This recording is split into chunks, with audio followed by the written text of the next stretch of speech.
Continuamos con nuestra clase de apologética y ahora nos encontramos en la segunda parte de este primer tema tan importante como hemos visto que son las consideraciones fundamentales. En nuestra clase anterior consideramos la identidad del tema y vimos tratando de hacer una distinción entre la epistemología y la apologética y aunque son parte de la misma ciencia, el tener que distinguirlo nos ayuda a entender apropiadamente cómo estudiar esta clase.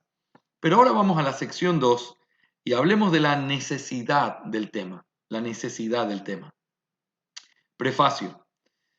Como veremos en nuestro resumen histórico y en la introducción a la apologética cristiana, hay una parte de la tradición cristiana que ha tendido a rechazar la apologética como innecesaria y como una pérdida de tiempo. Este punto de vista ha sido asociado con lo que se llama fideísmo. Fide, que es la palabra latina para fe, y por lo tanto el fideísmo es literalmente el feísmo y la implicancia implica la demanda de fe sin proporcionar una base intelectual adecuada para creer. De manera lógica, entonces, el fideísmo socava la apologética. Solo tienes que creer, no tengo por qué defender nada, solo hay que creerlo. Por esta razón, y porque es importante subrayar la necesidad práctica del estudio de la apologética al principio de un curso sobre el tema, la afirmación bíblica clásica del deber de la apologética debe ser ahora cuidadosamente expuesta. Esta declaración clásica se encuentra en 1 de Pedro 3:15. 1 de Pedro 3:15 dice así: sino santificad a Cristo como Señor en vuestros corazones, estando siempre preparados para presentar defensa ante todo el que os demande razón de la esperanza que hay en vosotros, pero hacedlo con mansedumbre y reverencia. Introducción. En primer lugar, su contexto. Primera de Pedro es una carta de aliento a los cristianos que sufren por su fe en un mundo gentil. Nuestro pasaje, el 3:15, aparece en una sección llena de amonestaciones breves para los cristianos que sufren, que va del versículo 8 al versículo 16. Claramente nuestro deber de defender la fe no es suspendido por el hecho de tener que sufrir por ella. Claramente la apologética puede ser llevada a cabo incluso en medio de la persecución. Primera de Pedro es también una carta escrita a los creyentes jóvenes. Primera de Pedro 2:2 y 4:4, en contraste con Segunda de Pedro, una carta escrita a las mismas iglesias en un periodo más tardío y maduro de su vida. Este es el contexto original de este texto apologético clave. Entonces, qué apropiado es el que los jóvenes creyentes que son miembros de nuestras iglesias sean entrenados para dar una razón de la esperanza que hay en ellos. Cuán necesario es, por lo tanto, que los maestros cristianos sean capaces de entrenar a los nuevos creyentes para dar una defensa de su fe. Su tema. El versículo 15 es una admonición o mandato a los cristianos para que defiendan su fe cuando sean llamados a hacerlo. La palabra clave es defensa. Significa una respuesta, una réplica, una defensa. A menudo se usa como una defensa formal o legal, incluyendo una defensa en los tribunales. Aquí es cuando, por ejemplo, en Hechos se citan pasajes donde se ponía a las personas delante de algún oficial romano: di por qué estás aquí, habla por qué causa estás en prisión. Y entonces la idea es que ellos tenían que defender su fe y defender la razón por la cual estaban ahí, tenían que defender, argumentar. Hay buenas razones para pensar que la palabra significa una defensa formal en 1 de Pedro 3:15. Se usa con otras dos palabras con connotaciones legales. La palabra para preguntar, aiteo, que aparece en Hechos 12:20, que tiene una connotación legal, y una razón, la palabra logos, que también es una palabra que tiene una connotación legal. Significa que está pensando en términos de una defensa más o menos formal ante todo el que os demande razón. Así que en primer lugar hemos visto el contexto de este pasaje, está en medio de una exhortación, en medio de vivir en la persecución y de cómo tiene que defender su fe, pero el tema que toca este pasaje es el tema de una defensa formal de la fe, formal. ¿Cuál es su esquema o su bosquejo? Primera de Pedro 3:15 se divide directamente en 5 puntos con respecto a nuestra defensa de la fe. 5 puntos. Número 1, su naturaleza. Número 2, su prerequisito. Número 3, su preparación. Número 4, su ocasión. Y número 5, su manera o la forma en la que hay que hacerlo. En primer lugar, consideremos su naturaleza. El texto dice que la naturaleza de la apologética es para presentar defensa de la esperanza que hay en vosotros. Para presentar defensa de la esperanza que hay en vosotros. En primer lugar, ¿cuál es la esperanza que debemos defender? ¿A qué esperanza se refiere Pedro al exhortar a estos creyentes en esta primera carta? Para el significado de esperanza, observemos lo que dice Primera de Pedro, capítulo 3, capítulo 1, versículo 3, y también Primera de Pedro, capítulo 1, versículo 13, 21 y el 3, 5. Les voy a rogar que puedan abrir sus Biblias para que podamos considerar estos pasajes que tenemos ahí y a los que se hacen mención. Entonces, consideremos Primera de Pedro, capítulo 1, versículo 3, en primer lugar. Primera de Pedro 1, 3.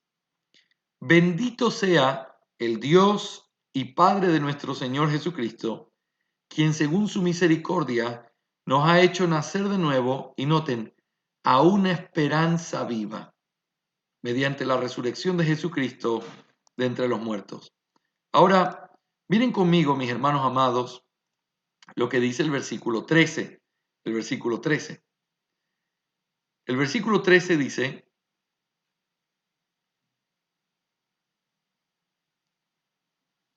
por tanto, ceñid vuestro entendimiento para la acción, sed sobrios en espíritu, poned vuestra esperanza completamente en la gracia que se os traerá en la revelación de Jesucristo.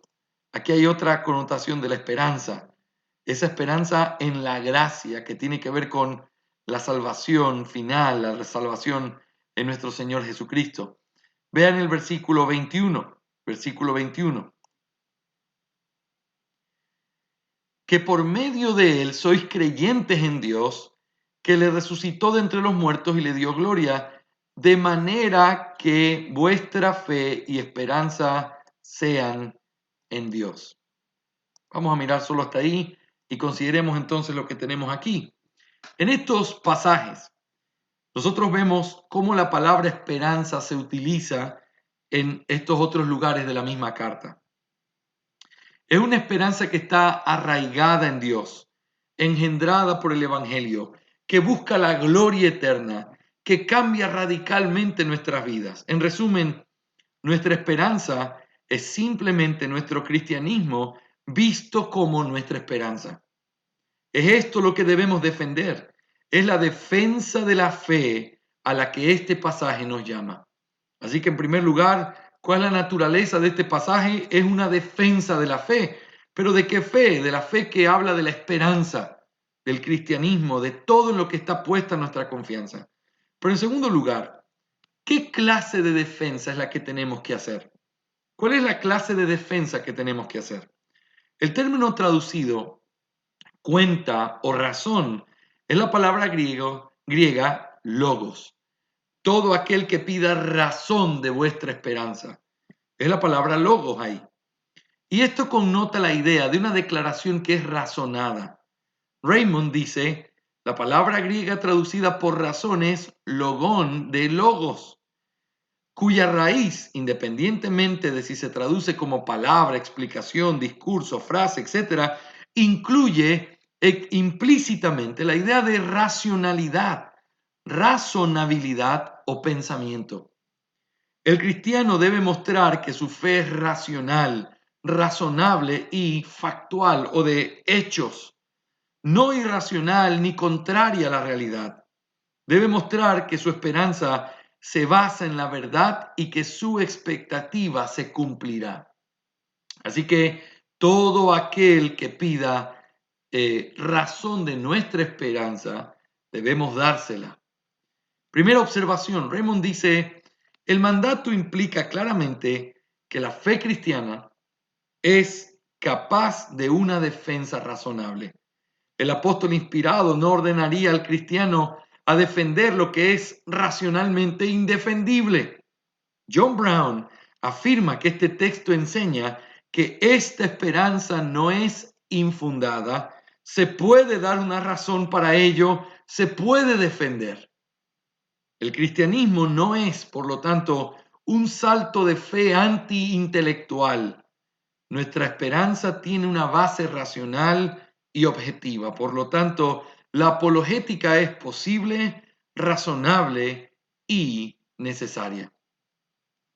Así que, ¿qué es la primera observación que vemos en esta primera parte o en este primer punto de su naturaleza? Lo primero que nosotros podemos decir, amados hermanos, es que al hablar de la naturaleza, dice que tenemos que presentar defensa de la esperanza que está en nosotros. Ahora, si el apóstol nos pide que demos defensa de la esperanza que está en nosotros, eso implica necesariamente que nuestra esperanza es una esperanza que se puede defender. Si no, no nos pidiera eso. Si no, no nos pidiera que levantemos defensa. Levantamos defensa precisamente porque se puede defender. Así que lo primero que tenemos que considerar es que cuando hablamos de la naturaleza de este texto, se nos enseña que la fe que tenemos que defender es una fe defendible, racional, que puede ser defendida a través de un razonamiento lógico. En segundo lugar, consideremos su prerequisito, Y dice el texto, santificad a Cristo como Señor. Hay un prerequisito necesario si se quiere defender audazmente el cristianismo frente a la persecución. Uno puede resistirse a ser intimidado por el perseguidor, como dice el versículo 14. Sin embargo, la pregunta que debe ser respondida es, ¿cómo voy a hacer esto? El versículo 15, la primera parte, proporciona la respuesta en las palabras, santificad a Cristo como Señor. El apóstol Pedro está haciendo alusión en este pasaje a Isaías 8:12 y los versículos siguientes. Hemos sido apartados para Dios.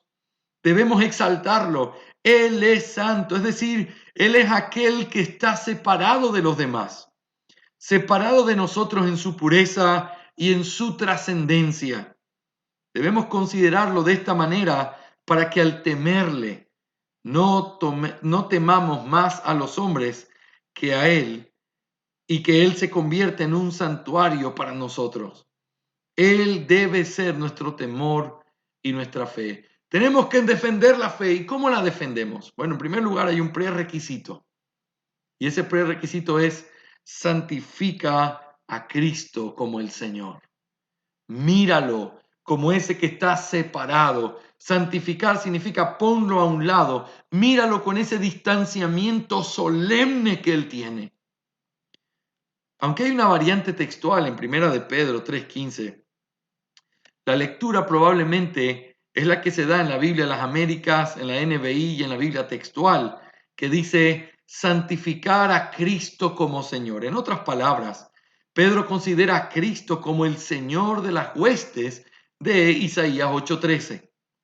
Debemos considerarlo como el Santo, apartarlo como nuestro Señor y Dios, temerle y confiar en Él como el Señor Supremo.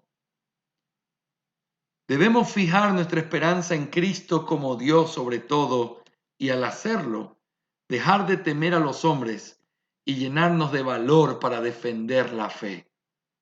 Mis hermanos, ¿cuántas veces Hemos sido intimidados por personas que aparentemente muestran gran elocuencia, gran importancia en cómo dicen las cosas, pero son personas que menosprecian la fe. Son personas que cuando los vemos comenzamos a sentir temor por el hombre.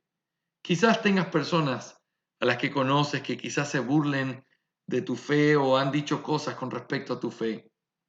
Pero cuando nosotros consideramos seriamente nuestra fe, debemos ver a Cristo como nuestro Señor. Y eso significa nuestro temor, nuestra visión elevada debe ser puesta solo sobre Él. Segunda observación que podemos hacer en este punto, hay una segunda cosa para decir. El punto de vista o el punto de partida de la defensa del cristianismo por parte de los cristianos es aquel que es de la fe. La plena confianza de la veracidad del cristianismo debe ser el presupuesto fundamental de su defensa. Esto está implícito tanto en la advertencia de santificar a Dios como Señor, así como en el hecho de que la esperanza en nosotros, así como el hecho de que es la esperanza en nosotros lo que estamos defendiendo. Raymond dice, el texto asume una postura de fe en el corazón, la esperanza que hay en vosotros.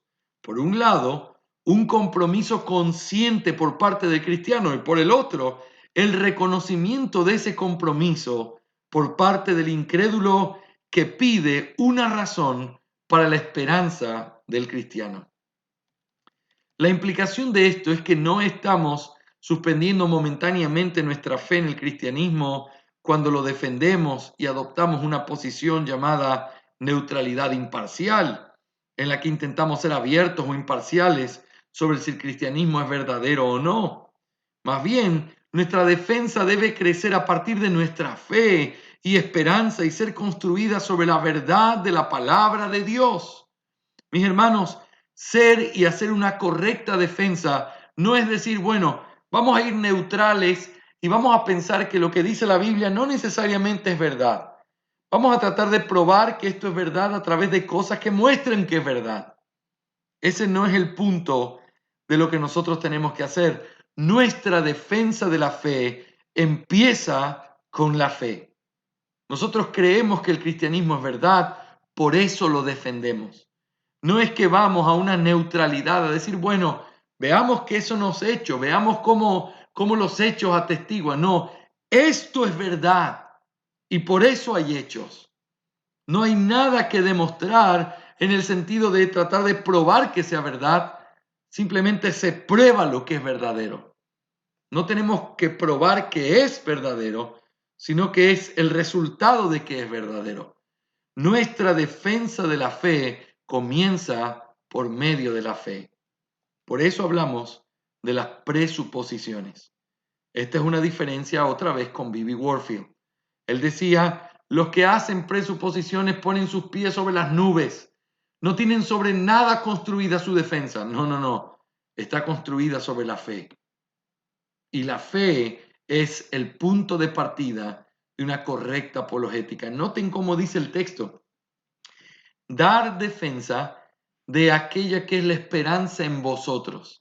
Noten, esperanza en vosotros es primero. Esperanza en vosotros es lo que se tiene. Cuando los inconversos ven esa esperanza en nosotros, nos piden que defendamos o que demostremos esa esperanza.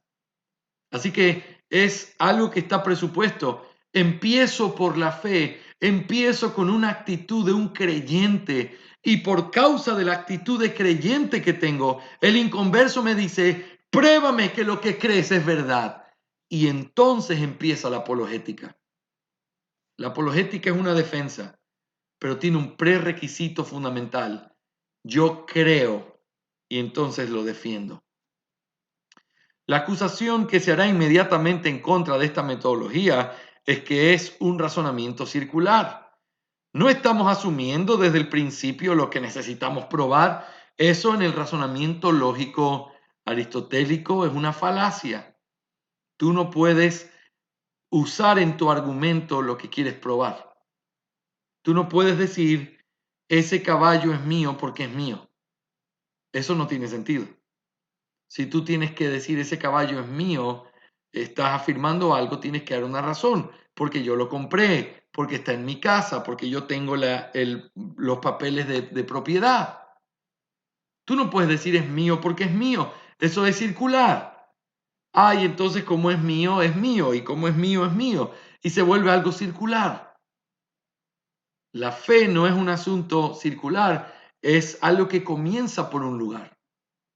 Nosotros creemos que esto es verdad porque la palabra lo dice, entonces lo defendemos.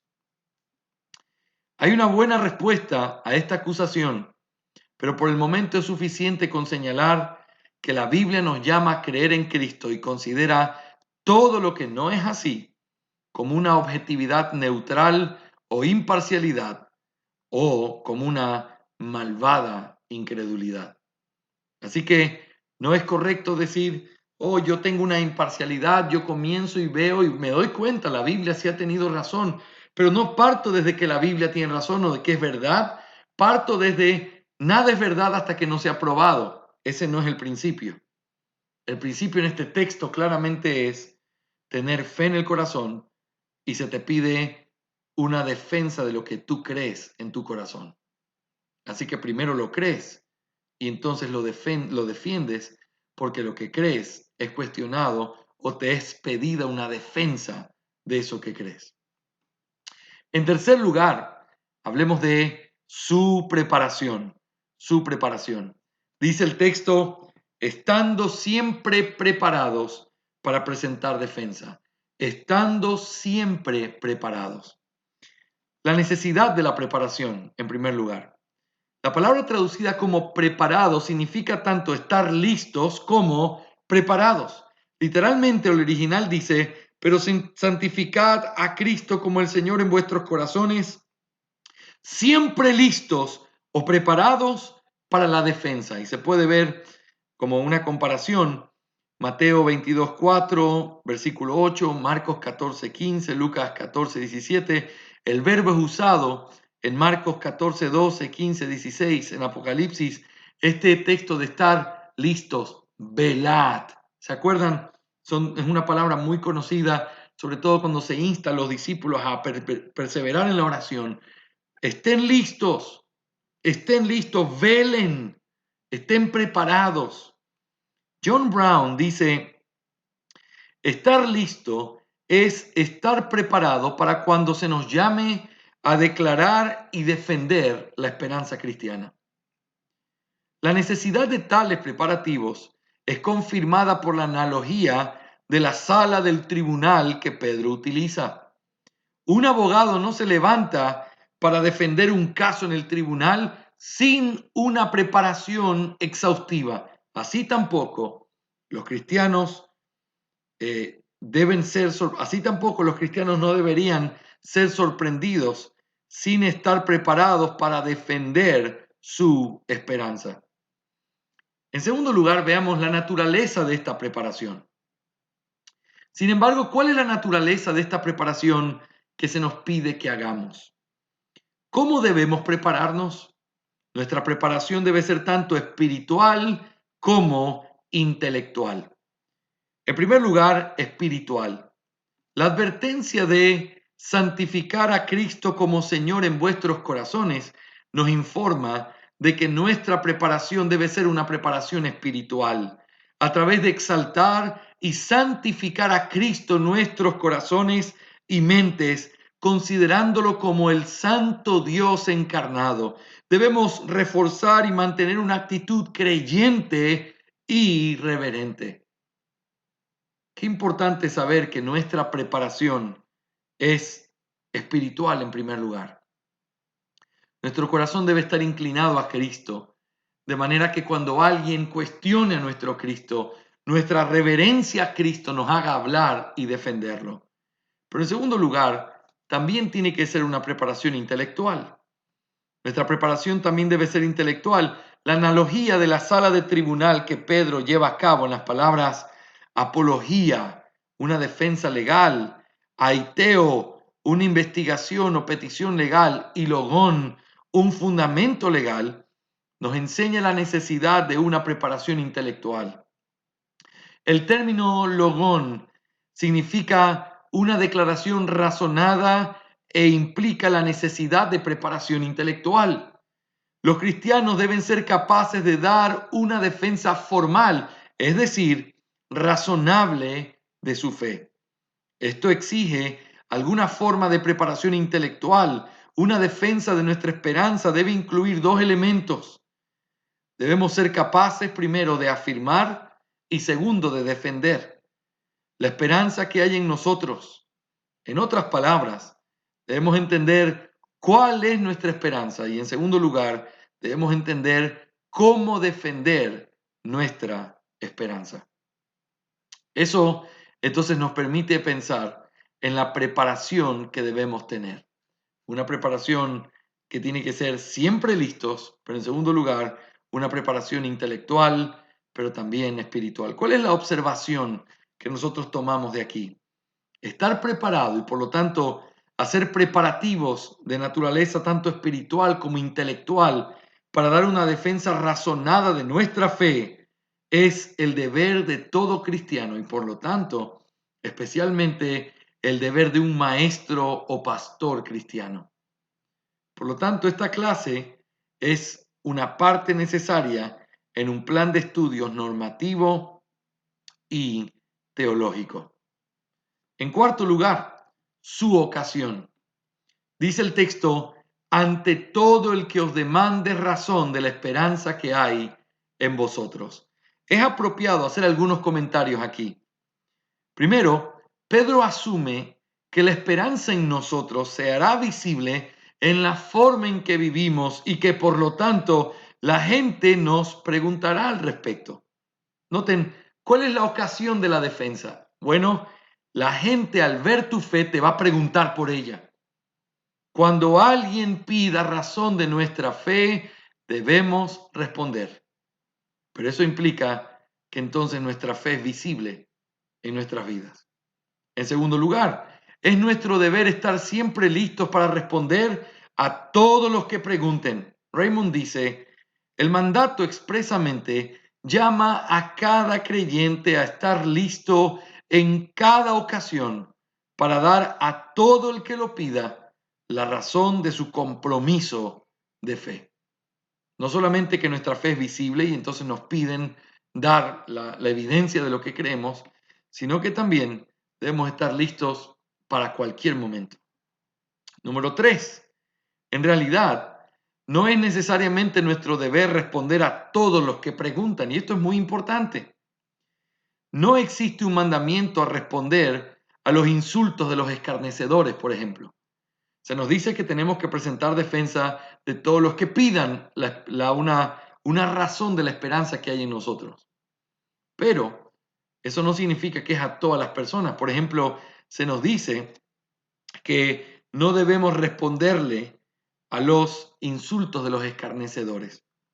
Aquellos que solo buscan una oportunidad de ridiculizar y tomar a la ligera las cosas santas, no deberían, o al menos en algunas ocasiones no se debería, darles respuesta.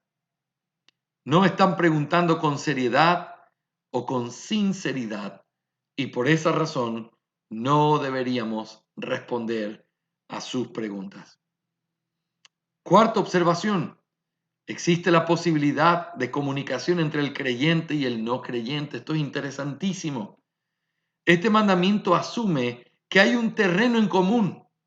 Esto puede no parecer una observación terriblemente profunda, sin embargo, nuestro estudio de la historia de la apologética debería permitir que nos demos cuenta de la importancia de esta afirmación. Este ha sido un gran tema entre los apologetas cristianos. En pocas palabras, el problema es que el creyente no tiene nada en común con el incrédulo espiritualmente, pero ese es precisamente el área de discusión en la que toda la apologética debe moverse. Raymond vuelve a comentar acertadamente. Este mandato asume expresamente la posibilidad de comunicación entre el creyente y el incrédulo. De lo contrario, la exhortación no tendría sentido. La base precisa de esta posibilidad de comunicación constituye el programa apologético de la naturaleza del terreno común o de un punto de contacto entre el creyente y el inconverso. ¿Qué es lo que quiere decir esta observación? Hermanos amados, esta cuarta observación tiene que ver con la ocasión. Cuando dice que un inconverso nos pide razón de nuestra esperanza, eso implica, hemos visto en primer lugar, que nosotros vivimos nuestra fe y entonces es visible, que eso implica también que cuando se nos pide tenemos que estar listos para presentar defensa, pero eso nos hace pensar en lo siguiente. Si se nos manda a presentar defensa y si se nos dice que el inconverso nos pide razones, significa que hay un cuadro en común. Piensen en dos círculos. Un círculo es el mundo espiritual, el otro círculo es el mundo del inconverso. Entre los dos círculos hay un punto de conexión, un terreno en común. Ese terreno es el que ha estado en discusión a lo largo de la historia de la apologética. ¿Por qué? Bueno, porque hay que preguntarnos si ese terreno tiene que ver con conocer a Dios desde una perspectiva, como decía Tomás de Aquino, conociendo cosas en la naturaleza como su inmutabilidad, etcétera. Como dicen algunos, muy equivocados, diciendo que hay cosas de Dios que solo se pueden conocer a través de la naturaleza. El punto es, aquí se está afirmando que hay un punto de conexión.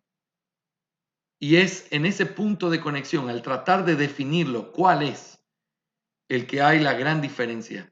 Es un punto de conexión con respecto a Dios, con respecto a cosas espirituales. ¿El inconverso puede entender las cosas espirituales?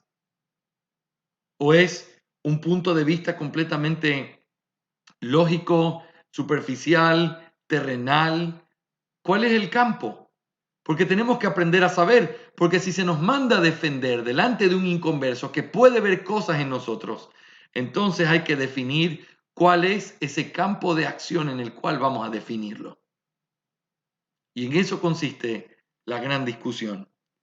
En quinto y último lugar, su manera o la forma de hacer la apologética. Pero hacedlo con mansedumbre y reverencia, dice la Biblia de las Américas. La NBI dice, pero háganlo con gentileza y respeto. Yo traduciría esto con cortesía y respeto. El significado de la frase. La palabra griega, que significa amabilidad o cortesía, el Vidac da los siguientes significados. Gentileza, humildad, cortesía y consideración. Y la palabra fogón significa, por supuesto, miedo. Sin embargo, la cuestión aquí es si esta palabra se refiere al miedo a Dios o el respeto a los hombres. Sería fácil argumentar que los cristianos solo deberían temer a Dios y nunca a los hombres. Ciertamente existe un temor equivocado a los hombres. Sin embargo, el Nuevo Testamento y otros textos en Primera de Pedro indican claramente que hay un temor adecuado que debe darse incluso a los hombres pecadores por el bien del orden divino. Dado que esta referencia al miedo va unido a la dulzura o al hecho de la gentileza, parece claro que se refiere al respeto adecuado a los hombres. Pedro habla de una conducta gentil y respetuosa hacia los no salvos. La importancia de esta frase. Pero esta frase comienza con una palabra fuerte que significa pero o todavía. La implicación es que si un cristiano pone a un lado a Cristo como Señor para defender su fe, puede fácilmente caer en el error de ser descortés e irrespetuoso con aquellos con los que está hablando. La razón de esto está relacionada con la naturaleza misma de un verdadero cristiano apologético. Una defensa adecuada de la fe toma su posición sin compromisos en su fe en Cristo y afirma sin vacilar que no hay posibilidad de que su posición sea errónea y no hay una pizca de justificación intelectual para cualquier otra posición. En otras palabras, la defensa adecuada de la fe es totalmente dogmática. Esta actitud dogmática en los asuntos humanos está a menudo relacionada y asociada con el exceso de celo y orgullo que a su vez dan lugar a un comportamiento descortés e irrespetuoso. Pedro advierte que no hay lugar para tales cosas en una verdadera defensa de la fe. Un cristiano apologista no puede transmitir una actitud de idiota. Quinta observación. A pesar del carácter dogmático de una verdadera defensa de la fe, nuestra manera de actuar debe ser humilde, con cortesía y respeto. El mandato de defender la fe y evangelizar a los perdidos no nos exime de todos los demás mandatos de la Biblia, a no ser sensibles, de ser sensibles a la dinámica y ética de las relaciones interpersonales. Nosotros vemos aquí de una manera maravillosa todo lo que implica la apologética desde el punto de vista de este texto en 1 de Pedro 3:15. Nosotros encontramos en este pasaje la naturaleza de este mandato, el prerequisito, la preparación, su ocasión y su manera. Cuando hablamos de su naturaleza, hablamos de que es presentar una defensa formal, lo cual implica que nuestra defensa o que nuestra fe puede ser defendida de una manera lógica, racional. En segundo lugar, un prerequisito. El prerequisito es santificar a Cristo como Señor, lo cual implica que nuestra defensa empieza con la fe, empieza con una actitud correcta, empieza con creer y entonces defendemos lo que creemos. En tercer lugar está la preparación.